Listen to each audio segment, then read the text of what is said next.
So, addiction.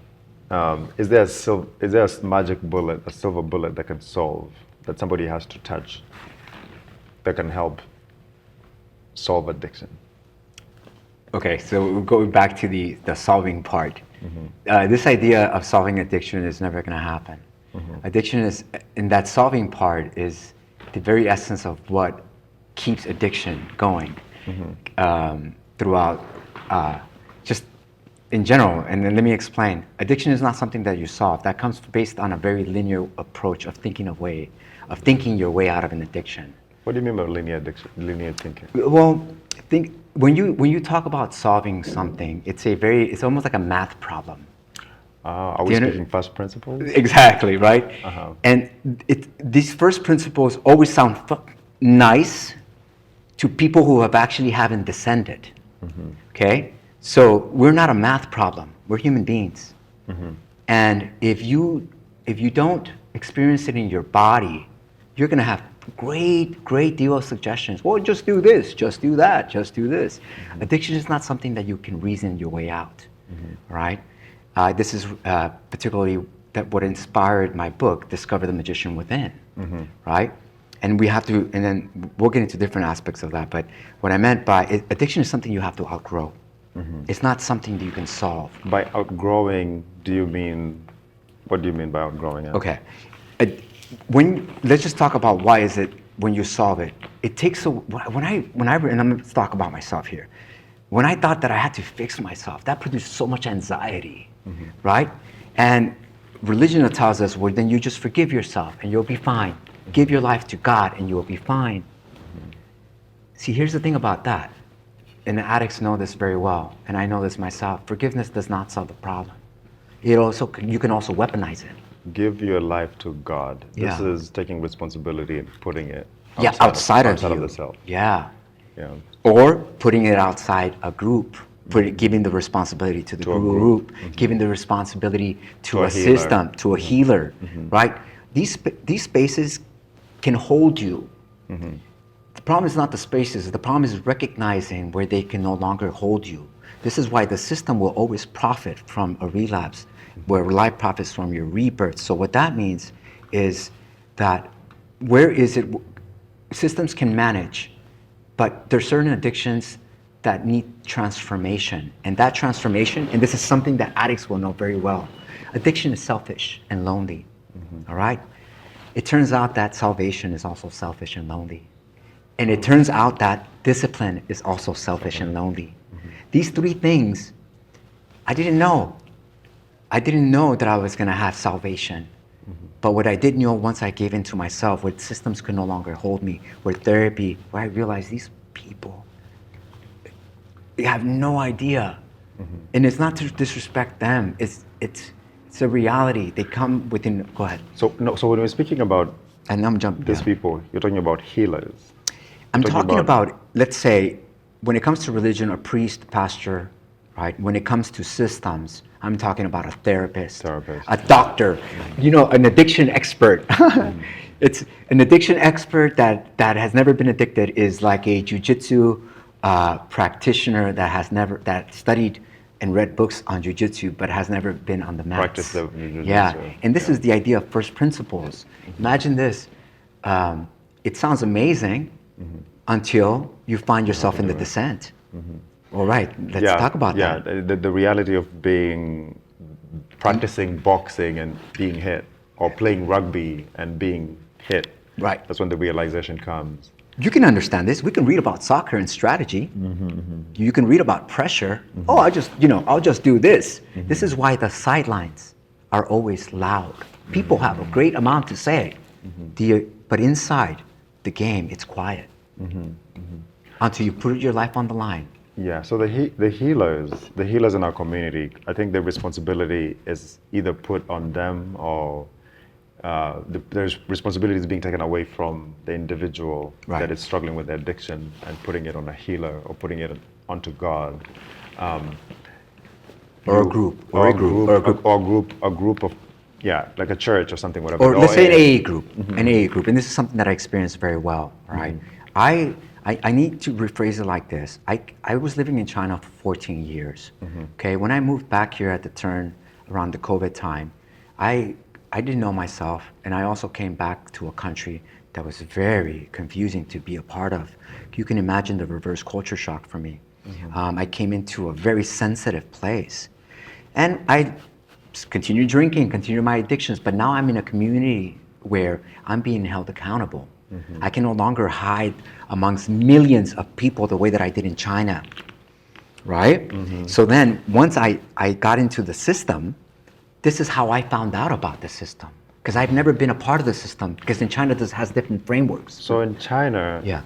You spent 14 years in Yeah. China. This is after your time at USC and Right. getting your master's at Concordia. and then going to China. Correct. And so you go to China, you're doing movement, you're teaching, you're living your life, but at the same time you're living as an addict. Oh, absolutely. I'm a full-blown addict. So you're saying it was easier to hide in China. Absolutely, because at that point you understand I'm still a foreigner. It's almost expected for you to be wild.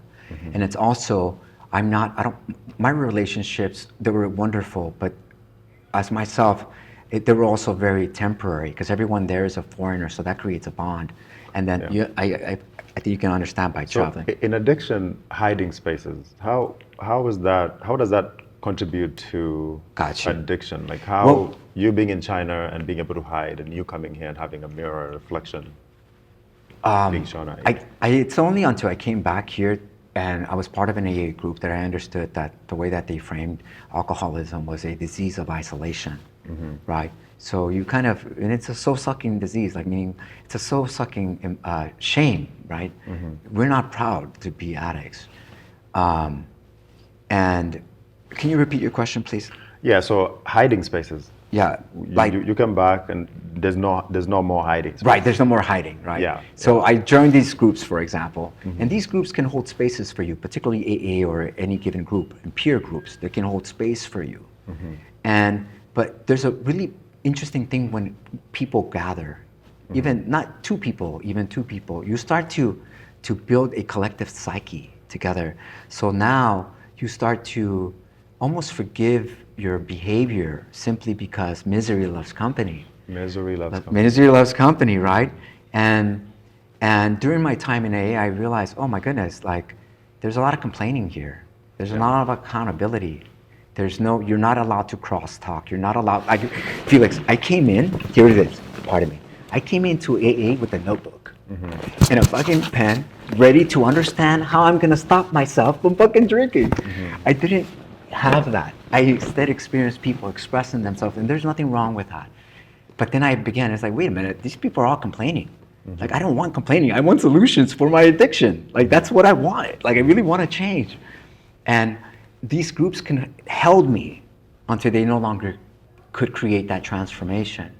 So you're saying these groups were formed with good intention. They can provide community, but there's a mirror that you need to hold on to up to yourself. Absolutely. Look, any system, let's go back to the Bible. Like, you guys, that was created a while ago. It's like, can we update? Can we just fucking update the government? Like, can we just update these things? Why do we just, hello? It was written with a feather pen. Let's update these things, you know what I mean? Like. So there's something that you talk about quite often. Society needs a new myth. Yes. Say more about that. Society needs a new myth. And this is something where in the current myth that we have is, and I'm going to take you down the rabbit hole. The current myth that we have was created during the time of Pisces, the time of duality. This is the time where Jesus was born, okay? And eventually we never listened to him, so we created religion. And that religion sort of wanted to take away the responsibility to the human being and externalize it, okay? So the new myth in this time now that we've entered in the age of Aquarius, and it's not a significant time, it's been a procession that's been occurring, and different traditions call it different things. But the reason why we see so much bullshit right now in the world, let's be honest, it's a problem of institutions, of systems, and we need an upgrade. In the age of Aquarius, that's going to be shine. We have some issues now. And my new myth or the new myth as I understand it, is that no one is coming to save you. No one is coming to save you. So So what happens when no one's coming to save you? you have to save yourself. Exactly. So the responsibility is now shifting back to the individual. Right. In terms of, we used to have we used to have kings. Yeah. Do you? I know this is. I haven't really interacted with you in like political. Do you think this is something that is a malady that we are seeing in society, in Washington D.C. right now with the leadership? I'd say like let's simplify it. Okay. A person who can manage themselves doesn't need domination, right? And the new myth is this: we're all beautiful fractals of source consciousness wrapped up in our humanity. A fractal does not compete, it expresses. All right? Now, when you do this, it's like, well, what do you mean? Do you want anarchy? That's not what I said. It's not, but I see beauty. you see beauty, right? Yeah, It's a beautiful yeah. fractal of source consciousness wrapped up in our humanity. And the issue is that the West has inherited a system that before all of these systems, we only had nature. You know, there's primitive societies have existed for years. So I grew up in a very primitive culture, you would say, and I remember growing up, there were trees that people worshipped, and I remember these trees being cut down. Eventually, if I go back now, the tree that we would run around and not worship necessarily, because there was Christianity already, and people would downplay the trees as a religion or something that you would go there to revere and maybe meet your ancestors. What's your take on nature? Okay. As I'll just say with primitive societies, okay, and nature, and I've come to this understanding following, like in the past couple of years. It turns out, I mean, the West gave us a lot of great things, okay, a lot of amazing things, but the technology has always been in primitive cultures. Primitive cultures is the closest thing to nature, and nature, if it makes you comfortable or makes people comfortable, is the only religion, right? And what I mean by that is we forgot that we're animals, okay? And an animal doesn't choose the most dumb animal to fucking be its leader, right? It doesn't work like that. Yeah. Do you understand me? Like Yeah. in nature is what? Nature is also brutal. So It's a whole cycle. So rites of passage. I think if you can explain to people what a rite of passage would mean in a society or in a community. It's in a community or in a primitive society, and I would actually like for you to explain that, because I didn't live like that. But like my understanding is like this: in a primitive society, you're allowed to be who you are. Yeah. Okay. Yeah. And that's very important. That whatever that is. But there's certain aspects of things that you have to prove. Right. as So a right. rite of passage So here we go. In order for you to Right. to be elevated. You can't study your way into leadership. Do you know what I mean? So a warrior cannot study his way into being a warrior. A warrior has to, if he's called upon for himself to be a warrior, has to go through the fucking ringer. That's just what happens. You can't just be like, okay. So now, the translation into that is primitive societies, you have to earn your position by being individually yourself. The community can help you, and it can carry you because it has that ability. However, your contribution to it is based on you and the way that you express yourself to it, right? So what we have in the West is that we're trying to carry, and that's necessary, okay? But at the same time, that only manages and creates dependency rather than transformation, where in fact, like, we shot away from the ultimate technology, which is nature. And this is where primitive societies are not primitive. Yeah. Do you know what I mean? Like, they're not advanced. primitive. They have systems that are advanced. A leader has to do. A lion cannot lead a pride if the lion is not. Here's the thing, a giraffe will never think it's a lion. A giraffe will never think it's a lion. You know what I mean? Yeah. Like, you don't have that. There's checks and balances here that's Yeah. already been put in place. Before doctrine, before beliefs, before systems, there was always nature. Yeah. So In terms of groups and I think I'm bringing this in terms Yeah. of like you've gone through this rites of passage and you've gone through this embodiment and individuation. And individuation and fitting into a system as a society. Do you think addiction benefits from individuation? Absolutely. But let's explain what individuation is first. Okay. Okay. Yeah. Because it's not individuality. All right. What's the difference between individuality and Well, individuality? let's explain it through individuation. You'll understand what I mean. Because in this society, we promote being an individual, but yet everyone looks the same. Do you understand that? Cookie cutter. Do you understand? Like you're still the same. Like, oh, but I'm an individual. I'm uniquely my own. Yeah, but you look like your friends. Like everyone looks like each other, right? So that's not individuation. Individuation is a concept that Jung took and made famous, which is the embodiment of a psychologically whole individual in spite of the community, which I tie into. Imagine we're all children of the sun, and we're all rays of the sun. Okay, each ray is all a manifestation of the sun. Yet each ray is an expression of the sun. That expression only, that fractal only, or that ray expresses itself individually. Okay, so if you are lucky to achieve this for yourself, this is why Jesus followed no one. He actually achieved that for himself. Lao Tzu achieved that for himself. Buddha achieved that for himself. Who are you in spite of the community? All right, and how this ties into AA is that an individuated person, not just an AA, will create community in their heart before they create community outside. And then now you are contributing to the entire collective by you being who you are, who you are meant to be. And that is decided based on you in spite of the community, not who the community wants you to be. You're not you're just an addict like us. Yeah. Okay, am I? And that's the way that the collective gets raised. Okay, I feel like if you would have known me before, you would have given me grace as a person because of the human that you are. But I don't think you would have allowed me into your space. And to the extent that you're doing. And I myself would isolate myself because I recognized the danger that I was to community.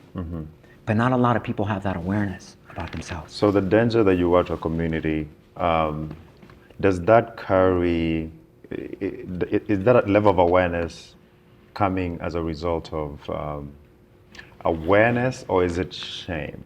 Shame. Shame. Let me, I guess I can just share the story with you of why I got kicked out of AA. And it's something, I wouldn't say kicked out because you're not, everyone's welcome until you're not, okay? After a couple months in there, I was asked to lead a meeting, right? Because I was going there every day, and they're like, you should probably lead a meeting, and I basically did that. And at the end, I was asked to share, and that's when I actually shared, and I kind of hit a threshold, where I said, look around here, look at all of us. There's about 25, 30 people in the room, and in that experience, I said, imagine you don't know what alcoholism is. So let's give an example of the characteristics that I faced. Someone that blacked out. Someone that was chaotic, that started fights, that was a danger to himself and to other people. Let's say we were a group of 100 people of a community, and I exhibited that. There's a few things that are going to happen to me if the community can't hold me. Yeah. There's only two things. We're going to get ostracized, or I'm going to get killed. Yeah. That's it. Yeah. And that's difficult to say it, and I said that out there, and that didn't go so well. Yeah. Having that perspective didn't So go you had a different perspective from what they expected Yes. you to have. Yeah. Do you think the methods of diagnosis in addiction and the method that we use in diagnosing people and either putting them into a mental health institution or allowing them to be in society, do you think they're flawed? Yes, I feel, and if you have an emergency and if you feel, you go see a doctor. But here's the biggest question when I unraveled myself. And just like I went back into religion, into systems, it's like, how did we inherit our current mental health system? Right? Who were the greats? Oh, yeah, yeah. Who were the greats? Yeah. Freud, Adler, Jung, right? Who were these systems that we inherited? Come on, like let's ask these questions because questions create consciousness, answers limit them. And the more that I peel back, I realized that we should have inherited Adler. So tell me about Adler Okay. and Freud. And we're talking about Sigmund Freud. Right, Sigmund Freud, yeah. So the thing, Adler, look, Freud reduced everything to sexual impulses, okay? Yeah. And Adler recognized, Freud, and this rabbit hole is a very interesting one that it deserves to be explored, okay? So I'm only gonna touch the surface on this because I take responsibility for that. Freud considered childhood a lot. Yeah. Right? Yeah. Adler also considered childhood a lot, but he said that was not the main factor. It's how you live your life. And for me, the quote that did it is, "You are not what happened to you. You are what you did, what you do now." That was inspired by Jung. So here it is. If we're creating a business model, who do you think is going to, the system is going to profit? Who do you think that business model is? The one that doesn't keep you circling you around, or the one that fucking tells you, look, that shit happened to you. You can stay there. Because let's think about it like this, and let's honestly think about it. You can have a thought, let's just say for a minute, and thinking a thought, an arousal thought, and that can give you an arousal. But your body doesn't know the difference whether it happened right now or happened before, right? Event You're time traveling. So yes, memories and feelings can come up, and everyone's talking about you have to feel your emotions. Yes, to all of that, until you don't, until you get trapped, and your diagnosis becomes your identity, and that becomes. So diagnosis becoming your identity. You're saying this is coming out of a system that The MBT was system. flawed. Yeah, MBT system. the MBT system. So- Every year we have new diseases, we have new diagnoses, and we have new pills to solve a problem that we're just a magic pill that's automatically going to solve. Oh, look, what it does, it manages. So hi, my name is Felix and I'm an addict. There you go. Hi, my name is Felix and my childhood was messed up. And this is my identity now. I live as somebody who is this part of the spell? This is part of the spell casting. So here's the idea. In the beginning, and it's also in the Bible too, but we just misunderstood it. In the beginning was the Word, and the Word was with God. Right? This I am. Who are you? Who are you? Who is this? And because we try to personify God, meaning, oh, you can't say you're God because you're not the creator. That's not what I mean. That's what we've been conditioned to say. Because could you imagine everyone waking up to the idea that they're God, but not as in the creator sense? It's going to create a problem for institutions, right? So when you say I am, I have this, I am, you're reminding yourself. You're casting a spell. As a God, Yeah. like seeing yourself as a God, there's reverence to others, Guys, right? if you're if you, like I said, there's no other way but to live my life but as a man of God. What the hell does that mean? This is what this means. It's to be accountable for yourself, for your actions, to understand that the problem is not the shadows, so to speak. It's not recognizing that evil exists within us, within you. Yeah. So what happens is if you don't control yourself, you're going to produce a lot of consequences and a lot of actions that are going to reflect that. But if you accept that part of yourself, you bring the as I always say, I embrace the evil within so I can save my soul from hell. So Go ahead. speaking of the world needing a new myth, and I'm going to go back to Adler Okay. in a little bit, but speaking of the world needing a new myth, part of what is referred to by Christians as the Old Testament, there's a verse that says, in that day, everybody shall know God. It's a prophecy of the future. Everybody shall know God. And nobody will walk to another man and say, know God, because everybody will know God. Is this something you're touching upon? I wasn't aware of that. However, yes, absolutely, because I'm telling you right now that God is within, right? And once we've all realized that, you're not going to go outside to look for it. Or preach to anybody Or to look reach for it. Yes, I'm not imposing, this is not a belief, for me, it's not a belief system, okay? That's not the way it works. It becomes gnosis. It's becomes gnosis, knowing, yes. becomes embodiment. Yeah. A lot of people ask me, what do you believe? It's not a belief aspect of it. No, I recognize that within myself and I know it. Yeah, so But that Paint- bothers people. Yeah, it does. It bothers people. Paint an alternative world that would have happened if Adler was the person that was taken more seriously than Freud. That's a great thought candy there. Well, first of all, Hypothesize. First of all, if you are, the system probably wouldn't be as successful in terms of the system of psychotherapy, right? Like, because you don't have a lot of repeat customers. So that would change a lot of the way that kind of came about. This ties into the question I asked you earlier. If tomorrow we woke up and there was no more addicts, Are you kidding me? how would the government react to that? Ooh, Or how would the institutions react to that? oh my goodness, that would turn everything upside down, you guys. That would create, there would be a complete uprising of recognizing, right, that we've been, in the way we went, it's a hypothetical question, but people would be upset.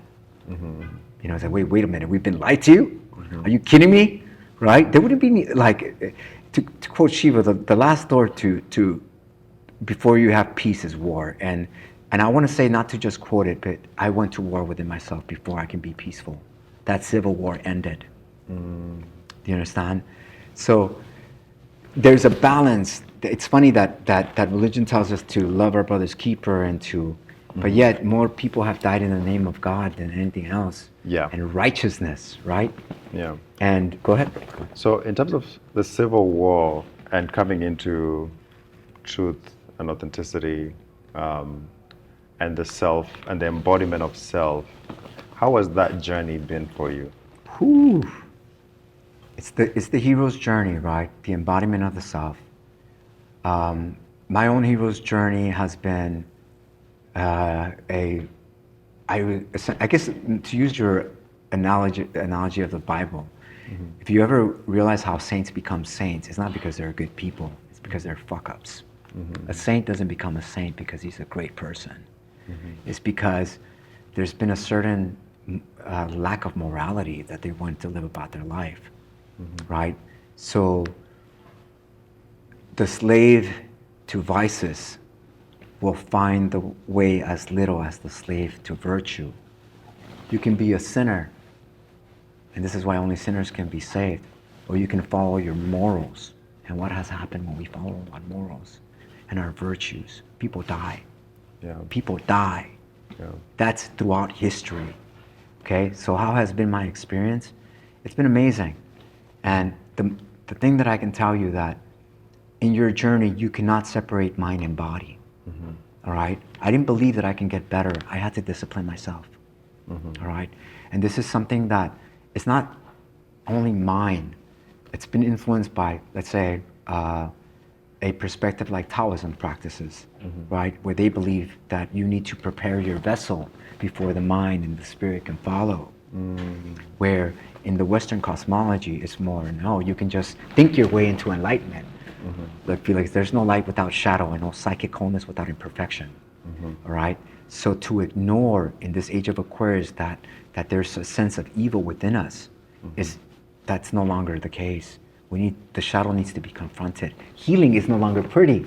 Yeah. And that makes people uncomfortable.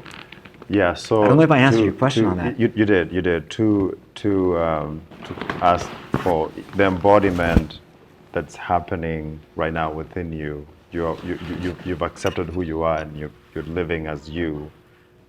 I want to say this because it's related to us. We met around this time. I was gonna go into that. Okay? Yeah. This is January 19th. So January 19th. This is not January 19th. January 2 years ago. 2 years ago. Is when we met. Yeah. Yeah, and I remember seeing this on you. You had an embodiment level that, at that point, it was amazing. But I cannot. It's almost like you're a different human right now. Not in the sense that anything has changed, but you've just grown a lot over the last 2 years. Yeah. So how does it feel right now with the embodiment of this not being an addict anymore and being in this, being this mystic that you've become after that spiritual awakening? Well, first of all, it feels amazing, but I feel more responsible to myself and to the people that I surround myself with. You know, I feel great honestly, like life is beautiful, you guys. Like honestly, like that life is precious, and every day is a gift. And I don't say that in the essence of like trying to be, you know, hyper positive, but it is. I'm really grateful for my life. Every day I begin with gratitude aspect, writing down that I'm lucky in many ways to have this experience, and I know that it could have gone many other ways, but I don't need to think like that anymore. And honestly, it's scary as well, because when we met, like I was tapering the end of divine madness, meaning like when you awaken yourself, or when the awakening happens, I fucking went crazy. I'm not kidding. I went psychotic. And this is a fine line between psychosis and mysticism. What's that fine line? Is you feel crazy. Can you think that you, wait, what do you mean I have God inside of me? That would make you go crazy, you know, to think that big, but because I feel like I needed to unravel the fact that it is possible, and the fact that it's not the way we were taught, you know. So I did went crazy. I thought I was like a messiah or something. Yeah, so in terms of unraveling things about yourself, if I took a look at your social media right now, there's it's eclectic in terms of like there's different messages and different messages you're putting out. Explain to me what that process is. This is beautiful. I'm a very expressive person. I'm also a content creator. So if you're ever curious, go back down into as many as you want, and you can see my transformation happening. All right. I went through the highs and the lows. I used to create content drunk. Felix, I never told you that. Like when you see me doing all these crazy things, people don't realize that even at my lowest point, I was a threat to people. Yeah. Like I would do crazy things, not because I was drunk, just my nature. But over the past 2 years, the content has changed, and now my message has to be. I want to share it because before it was consuming like me speaking out on what I know can make a difference, and that I was trying to hold back in, and this is quite dangerous in the sense that I'm not the message. I'm the evidence of what happens when you decide to pursue this life. You're not the message, you're the evidence of what happened. How do academic institutions, I know you've spent your time some time in the Carl Jung Institute, Right. Chicago, San Francisco. How is that message received? Well, first, regarding Jung and the Jung Institutes, I've always been familiar with Jung in the sense of what you hear on YouTube and things like that, and through quotes that you can read on Instagram or what have you. But I didn't get turned into Jung until November 15th, and I know that because that's the time that I bought a book that basically gave me a mirror and for myself. Now, my inclination once I got that book was to explore Jungian institutes, to see. It's like I was like, here it is. I have this thing that happened to me that Jung talks about, and I went to the institutes, and guess what happened? It turns out that they also have the same issue. They also have the same. So it's just another organization. It's another organization. It's another organization that glorifies the text but don't live it. It's an institution that hides. It's people that hide. And look, I'm going to be frank with this. I've always been, even at USC, that minority, that at-risk youth, right? And in these spaces, predominantly, they're white, and that's nothing wrong with that. But here's the other kicker, Felix. They're over the age of 50. I'm in my 40s, this brown kid, right? Like telling these, like, I read the book somatically, I understand it. They're like, what are you talking about? Right? Because these people have studied psychotherapy for the longest time. Yeah. And they're trying to psychologize Jung. So the image that comes into my mind, and for Christians out there, you guys might understand this. I think it's Isaiah that is speaking about Jesus, and there's a time when Jesus comes and reads the book of Isaiah in the temple, and he says, "These scriptures or these writings are testifying about me. I'm the embodiment of this." You are teetering on that level of it's the same thing that Jung said. craziness. Yes, yes, it's the same thing Jung said. He said, like, you're not don't follow my way. And this is what Jesus also said. I'm not saying that young is Jesus. What we're describing is people that discovered God within. Yeah, and I don't know so much about Isaiah, but yes, I'm saying that. And that sounds crazy to people because now, from my understanding now, I don't get to decide how people look at that message. You know, I only get to decide how I live my life, and I live with those consequences on a daily basis. So in terms of like the brutal honesty that you've been able to give yourself in terms of reflection, I've been fortunate to be around you, and one of the things that I can always rely on is the honesty and the brutal nature that most people would run away from that fountain because it's spraying.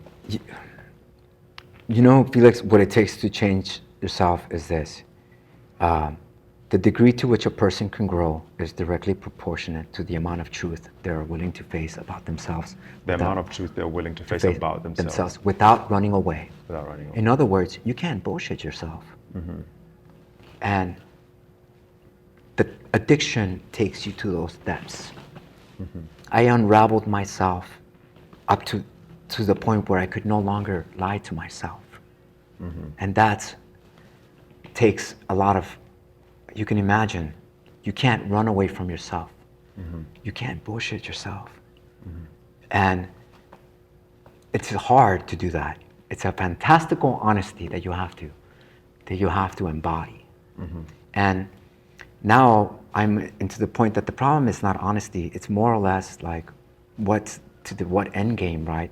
So I no longer, I can't. I have to be honest, right? I can't. It's what saved my life. Yeah. The brutal fucking truth. Hence, if the truth shall kill me, then death it is. Death it is. But what I mean is, let whatever is false in me die. Let whatever is false in you die. Yes. You know, this is something that my son had mentioned and I keep saying these biblical references because the emphasis that you have is we need a new myth. And it's not to say that all these religious texts are wrong or anything. It's to say that we've lived with this religious text and we need another way of experiencing that. Would that be Yes. what you're saying? I would say that it's not that they're wrong, it's that they're misinterpreted. The misinterpretation. This is why we have Christianity. It's because we never listened to Jesus. Yeah. It's the reason why we have Buddhism, because we never listened to Buddha. So in a sense of the reason why for me when you say I found a God within me isn't Tell me about Cedar. isn't threatening. This is an experience I had with him where he said, so why does the Bible say that when you see God you shall truly die, right? And I looked at him and I was like, I don't know why. And he goes, well, where's God? And he goes, oh, God is within my heart, right? God is within my heart. So if God is within my heart, when the old version of me meets the God within my heart, the old version of me dies. And I was like, oh, you're 7 years old. Like, how do you know that? But there's a reality that younger people reaching these levels of knowledge without anybody teaching them. Now imagine if we always had this, but then if our parents told us no. Again, what we need to unravel ourselves from is the collective generational trauma, so to speak. And fortunately, he's really lucky to have a parent like you. I imagine. Something that you do not have kids yourself, but something that you've always said to me that has stuck with me is the unlived experiences. Something like the unlived experience of the parent is the most impact. And this is we all hear the term generational trauma, but the way that we can explain generational trauma, the way that I like to explain it, is the unlived life of the parent. The unlived life of the parent. That's what actually produces the generational trauma. Right now, people use words like epigenetics or what have you, but could you imagine you telling Cedar, no, you're wrong. We need to go and do the traditional sense of what you're how I know things to be true. Yeah. So that's the biggest collective inheritance, that generational trauma that I would say the West has, monotheism particularly, is what we need to heal ourselves from. And this is what I feel it's present in the world, but you can feel it, but yet no one's talking about it, right? Because it's heal blasphemous. ourselves from monotheism. Yeah. Okay. Tell me Think more about that. it. Well, think about it. You don't have. Think about. Let's look at different cosmologies. Hinduism. It's not a. They don't impose this on others, right? Think about Taoism. They don't impose this about others. These are ways of methods of looking at our existence here in the universe. More primitive religions are not imposing this also on others. This is not to say that they don't suffer from the shadow, but the only thing that imposes on ourselves on others is externalizing God. The shadow. You're speaking about the shadow. Yeah. Now we're leaning into Young. young, Yeah. young. Yeah. So the Christian shadow. Do you feel like that's an unlived experience that Oh, yes. kind of hurts society? Absolutely. We externalize. See, here's the paradox, right? If God created everything, He created the devil. So why would He create the devil, right? So, but from a psychological point of view, you can say, let's just say, consider the shadow, the irreducible rascality that exists within all of us, right? And that's the paradox of this life, that there's good and this is why I go back to nature. Nature is brutal as well, and love what? Oh, but love is everything. But guess what? Love also hurts. You know what I mean? Love also hurts. And if we do not recognize the shadow within ourselves, we then project it onto others. So that's what I was going to get to. When people Yeah. say love hurts, you are looking at love hurts from the love of other people hurting you. Even the love. Explain to me what the loving yourself hurts. Is there if we bring it back to the individual, is there an aspect of loving yourself that hurts? Yes, because we're all infallible. We're not perfect beings, right? And in my extreme conditions, right, recognizing that very much later in my life meant that I had to accept a lot of the decisions that I made in my life, and that's very painful, right? This is why the work of redemption is the work of individuation. You need to consolidate that within yourself instead of moralizing it, instead of psychologizing it. You know, evil exists within us, therefore it exists in a world. Yeah. But everything is love, including evil. Yeah. So I'm an alcoholic, say, for example, hypothetically, right? I've decided today I'm gonna stop drinking, right? Give up the drinking. I find a group of friends. I find a church or a group where I go to, something, a sense of community. I do all these right things. Are you saying that the ultimate thing that you need to do is face yourself? Correct. Those spaces will hold you, but they won't transform you. Because as you know, being an alcoholic and addict that you are, it's very selfish. Just like salvation is also very selfish. But guess what? The fact that you're an alcoholic and you have that craziness, what got you into the party is what's going to get you out of the party. And guess what? Discipline is also very selfish and lonely. Yeah. You know? So what I would say, congratulations, you've entered initiation. And I'd say, go to those groups. But the trick now, or the game will be, is when are these spaces no longer holding me? Where are they managing me? Where am I creating dependency for myself? Because eventually, you're going to have to walk that on your own. Yeah. Right? And that comes with internal responsibility, accountability, and forgiveness can only take you so long because it will cut the loop and you cannot forgive yourself. There will come to a point. Where you have to face it. Exactly. And here's the thing that bothers people. Oh, forgive and love and grace. I was an addict. I've weaponized forgiveness. I'll keep on fucking up simply because I know you'll forgive me. Well, then now that turns into selfishness, right? And that's what addiction is, it's selfish. So you need to recognize that you are selfish within yourself. And there's nothing wrong with that. But the thing is, we go back again to the traditional model or the systems model or the religious model that we think that morality, imagine Felix, morality at all costs is barbaric. Think about it, more people have died in the name of morals than anything else. More often wisdom is better, and wisdom cannot be learned. It must be experienced. If not, it's just knowledge that you have. Okay, and it doesn't mean that for people who are not alcoholics or not, they're good people. It doesn't mean that you need to go and get into a predicament. But you also have to understand that there's a cost that you will pay. You know, it's kind of like an embroidery. Have you ever seen an embroidery that's beautiful in the front side? Well, guess what? In the back side is maybe not beautiful because we like to cut corners. And until we recognize that we are naughty inside, it's just, here it is. Addiction just forces you into this position. Where someone who, this is why we have pastors that are very much in their life. What happens to them? Of all bad men, religious bad men are the worst.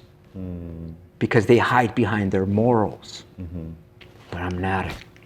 Can't hide. So morals could actually be a shield to Oh yeah.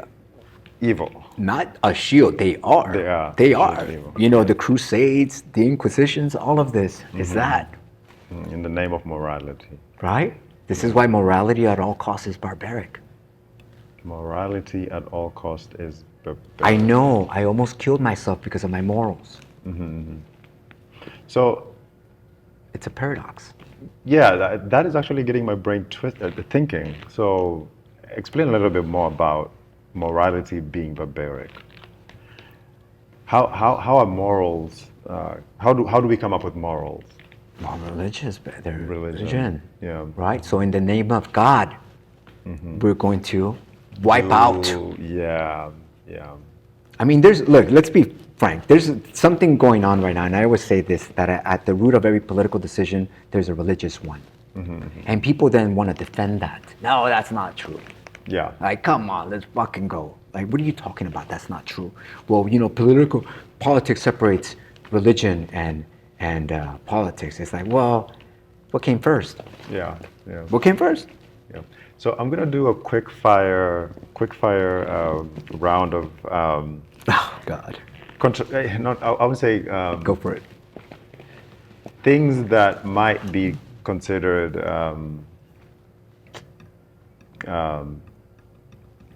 controversial. Okay. Right. So it's gonna be a quick question. So it's gonna be a yes or no. Okay. And this is leading into the topic of psychedelics, right? Psychedelics, I think research right now is showing that psychedelics can actually be helpful in managing and helping people find themselves. So, drug that you've tried that people wouldn't know, right? Crystal meth. Okay, let's start. Cocaine, Cocaine. yes or no? Yes. You've tried cocaine. Amphetamines. Methamphetamine. Methamphetamine. Yes. Yeah. Okay. Caffeine. Yes. Do you consider that a drug? Yes. Why do you consider caffeine a drug? It's a stimulant. It's a stimulant. Okay. Yes, a stimulant. Okay. Alcohol. Yes. You've tried that. Okay. Benzodiazepine. Yes. You have tried that. Heroin. Yes. Morphine. Yes. It's a derivative. Wow. Okay. Let's go to psychedelics. Psilocybin. Mushroom. Yes. Okay. Ketamine. Yes. Okay. PCP. No. Marijuana. Yes. Of all these, you've been able to lift yourself out of that. Yes. I've only had problem with 3 of them. Yes. Alcohol, Yeah. Opiates opiates. and crystal meth, methamphetamines. And opiates, would you consider opiates as the most addictive drug?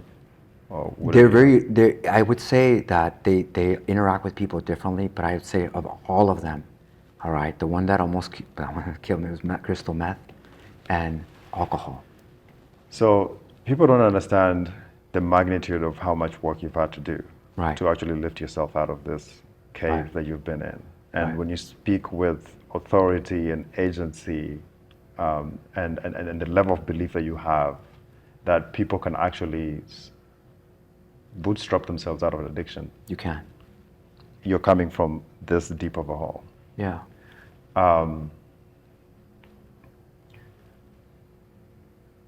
How would you?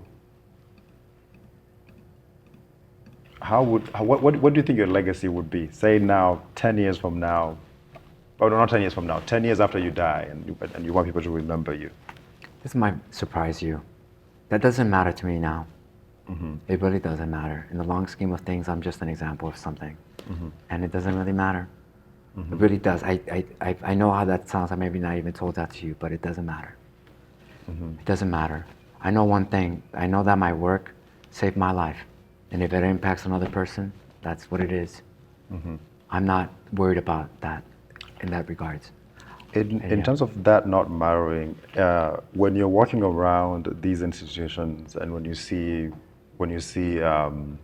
people who are struggling with addictions, knowing you being a very empathic person, how does that make you feel living in a society where you can see people who are dependent? And I brought caffeine in there intentionally. I love caffeine. People don't realize the little things that we're addicted to that we have in common with addicts. How about food? Yeah. Food is an addiction. Comfort is an addiction. How about that? People are used to being comfortable, and that's what happens. See, the thing is, we're all addicts. But the ones that get shamed for it are the ones like myself that went through the drugs, the hard drugs, the fentanyls, the black sheep that got ostracized, that didn't want to submit to a system. Is this the moral part that is shaming? Yeah, you will have here, and I'm going to call these people out because there's a new standard. You have the recovered addict that wears it like a badge, but they're just addicted to food. They're just overweight. Oh, but that's not a bad addiction. It wasn't killing. It's a silent death too, my brother. What are you addicted to? Information, social media, what it is. These addictions that keep us away from ourselves. The sense of belonging is that we would do absolutely everything except face our own souls. Everything except that. But we don't mention food. We don't mention comfort. How about that? Those are the worst addictions. Because those are the ones that don't force you to go into yourselves because you don't know you're an addict. And those are even worse. At least when you're on meth, you understand that you're on at least when you're on alcohol, you know it. They don't force you to death. We're not even talking about smoking or sitting down. Cigarettes, nicotine. Right? We're not talking about all these things. So do you think some addictions are socially protected? Absolutely. Because they help generate money? Oh, all of them are socially protective. The system profits from your relapse, life profits from your rebirth. All of them, you guys, all of them. All of them. You got, like, the rabbit hole for food is what I started thinking about the other day. Like, if 65 million burgers are sold per day, where are we getting this meat? These are these are all just, what happens is when you unravel yourself, nothing is up for not questioning. Do you understand me? So my last question to you is, addiction, is it a public health crisis or a failed business model? It's a failed business model. Yeah. It's definitely a failed business model. And what depends, here's the kicker. Failed for who, right? Do you understand me? Who favors from it? Who benefits from it? Who benefits from it? And that's the most important question, right? Like, think about it from religion. We have all, and this is amazing because this is happening right now. We have these mega churches, right? That we've had them before, and people just, what are you doing? Stop it. And then you have a pill for everything, but a cure for nothing. Like, what's going on here? Like, what is going on? Let's really talk about that, right? The veil is very thin once you lift it off. And by the way, it's happening everywhere. In spiritual communities, the bullshit's being also lifted. All these spiritual teachers who talk about love and light and who refuse to see the darkness, you're performing. Love and light and refuse to see the darkness. So what the idea is false light creates followers. Integrated light creates mirrors. You speak about mirrors quite a bit too. Yes. So false light creates followers. Yes. Integrated light creates mirrors. Yeah. And you've been a mirror to me, and I feel like and if you have that recognition that everyone is a mirror, we can all learn from people. But what happens instead, we get triggered. And that is a window to our own healing. Those triggers will teach you that. And that's, when you look at community, right, we can learn from each other, but we refuse to. because we haven't learned that. So whatever bothers you in another person is something that you're suppressing within yourself. Yeah. You know, as a movement guy, I'm very confident in myself. I'm not saying I'm better than people, but at the same time, I'm not cheating myself because I've worked for this. Do you understand that? But that's not reflected on you. There is a test that can show that you've embodied that physical movement versus what you can bullshit yourself. I mean, we can keep fireballing on this too, you know. So this might not make it. It might make it. Don't worry. I am addicted to conspiracy theories. Oh, let me not say I'm addicted. I love conspiracy theories, and so we'll start with. What's your favorite conspiracy theory? Okay, real quick. I'm gonna call, if anyone is addicted to conspiracy theories, I think it's not an addiction to conspiracy theories. You have a propensity for pattern recognition. Okay? So it's not an addiction. There's something within you that is singling, that is bullshit, right? And that is not necessarily an addiction because you recognize truth within yourself, and to some extent, you're asking questions, and those questions create consciousness. And then now to answer your question, the first one that I guess let's start here because this can be an entire segment. So question everything. Okay, question everything, Yeah. right? Especially your own bullshit. That's where it starts, right? So you throw yourself under the bus first. But here's the thing. One thing that I find, the one that, how about this? I get too excited. I don't know where to start. I'll start with the one that I first started when I was 16 years old. When I one of these kids, I didn't have a computer, so I discovered the internet very late. And it led me to tortuga.com. And Tortuga.com, Like the turtle. yeah, turtle. And guys, try this out, okay? The biggest conspiracy for me was the concept of time in terms of this, and this is why it's related to you, and I love the content that you're making recently. But I'm going to tell you how I was introduced to it, not from that we're using fabricated time. If I ask you, what is time? Most people tend to associate time with money. Time is money, time is money, right? And I never knew what, in this organization, they were talking about primitive cultures of looking at time as this idea of the 13 moon calendar. Oh, the turtle. The turtle has 13 space and 28 spaces. 13 times 28 is 364. So then I asked myself, well, what calendar are we using? We're using the Gregorian calendar after Pope Gregory the Eighth, which basically changed the month. I was born in October. The root word of October is ocho, but yet it's the 10th month. If we're so damn logical, why are we naming the 10th month after the 8th month? Noviembre, nueve. It's the 11th month. Diciembre, diez. But yet it's the 12th month. Well, because we had to replace a lot of months named after Pope Gregory the Eighth. And this was, look this up, you guys, it's fascinating. It wasn't until the 1924, the League of Nations, quote me on the year, you can look that up, that we implemented the Gregorian calendar as a mass. standard. Yeah. And that was my introduction to like, wait, what? Conspiracies. Right? Yeah. But that was true. And it was the 13 moon calendar. The Polynesians, you have different civilizations, and different peoples were some of the best navigators of the world, right? Simply based on the stars, the 13 moon calendar, and it shifted things. Yeah. But who's in charge of the calendar? Who's in charge of the calendar? Well, I mean, don't say government. Where's it coming from?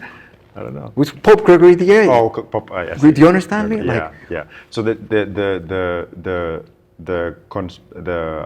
your favorite conspiracy theory is time being manufactured and time manufactured. And Tortuga.com. Check out Tortuga.com. They take out the 13 moon calendar. And 13 moon calendar. Yeah, there's definitely different things. But now, what I'm introduced now with you is your cultural way of looking at time. Which is even more fascinating. Yeah. Time as an experience is interesting, and we'll be getting into that. Ladies and gentlemen, this is Amurabi Fuentes, a very good friend of mine. It's been incredible talking. We're going to be having more conversations here, so tune in anytime. We'll be posting new content. But Hammurabi has been a very good friend, and I'm really, really happy that I was able to make him a guest on this. And thank you so much for listening. We'll be seeing you again soon. Thank you for having me. I love you, brother. Yeah, I love you.